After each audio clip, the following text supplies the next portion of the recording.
Hello everyone, আসসালামু আলাইকুম সবাইকে। রান্নার রেসিপি বাই শারমিন, আমি শারমিন আপনাদের মাঝে নিয়ে আসলাম আরও একটি নতুন রান্নার ভিডিও। তো আজ আমি রান্না করব আস্ত মুরগির রোস্ট। এজন্য আমি প্রথমে নিয়ে নিলাম একটি আস্ত মুরগিটা আমি কেটে ধুয়ে পরিষ্কার করে নিয়েছি। এরপর আমি এতে দিয়ে দিলাম মরিচের গুঁড়া, হলুদের গুঁড়া, লবণ। এটা মেখে আমি এখন গরম তেলে এই মুরগিটাকে ভেজে নিব। এজন্য চুলায় আমি একটি কড়াই দিয়ে দিলাম। এরপরে দিয়ে দিচ্ছি তেলটা গরম হয়ে গেলেই আমি এর মধ্যে দিয়ে দেব আস্ত মুরগিটা। এটা দিয়ে আমি এখন ভালোভাবে এপিট ওপিট উল্টে লাল লাল করে ভেজে নিব। ভাজা হয়ে গেলে আমি এটাকে এখন তুলে একটা সাইডে রেখে দিব। এরপর আমি এর মধ্যে দিয়ে দেব পেঁয়াজ আর নতুন আলু। আমি এখানে কয়েক টুকরা নতুন আলু নিয়েছি, ছোট ছোট দেখতে পাচ্ছেন। এটা ভালো মতো ভেজে আমি এর মধ্যে দিয়ে দিচ্ছি মশলাগুলো। এখানে আমি দিয়েছিলাম বাদাম বাটা, টক দই, চিনি, মরিচের গুঁড়া, হলুদের গুঁড়া, পরিমাণ মতো লবণ, দারচিনি, এলাচ, তেজপাতা সব কিছু দিয়ে আমি ভালোভাবে অল্প একটু পানি দিয়ে মশলাটা ভালোভাবে কষিয়ে নিচ্ছি।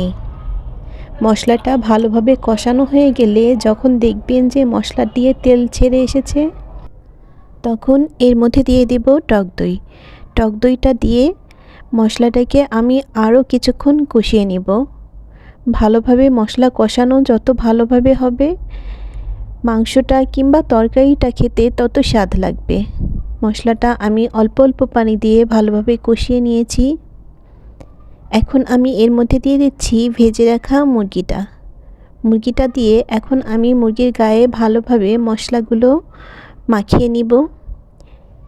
এবার আমি মুরগিটা ভালোভাবে এপিট ওপিট উল্টে মশলাগুলো মাখিয়ে নিব।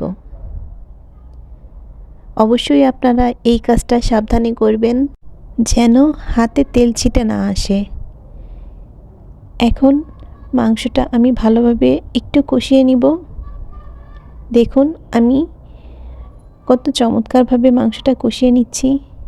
মাংসটা ভালোভাবে মশলাটা দিয়ে কষিয়ে নিতে হবে। এরপর দিয়ে দেব পানি। সিদ্ধ হওয়ার জন্য পরিমাণ মতো পানি দিয়ে আমি এটাকে রেখে দেব। দেখুন পানিটা টেনে এসেছে এবং দেখতেই লোভনীয় লাগছে। এ পর্যায়ে আমি 2 চামচ রোস্টের মশলা দিয়েছি। ভিডিও ক্লিপটা নেওয়া হয়নি। আপনারা অবশ্যই রোস্টের মশলা দিবেন নামানোর 10 থেকে 15 মিনিট আগে। রোস্টের মশলা দিয়ে একটু নিভু জালে রেখে দিবেন। দেখবেন গ্রেভিটা কত চমৎকার লাগে খেতে। মজাদার এবং সুস্বাদু রোস্ট আমার রান্না রেডি। মাশাআল্লাহ, কালারটা অনেক সুন্দর হয়েছে। ধন্যবাদ সবাইকে যারা কষ্ট করে ভিডিওটি দেখলেন। আসসালামু আলাইকুম।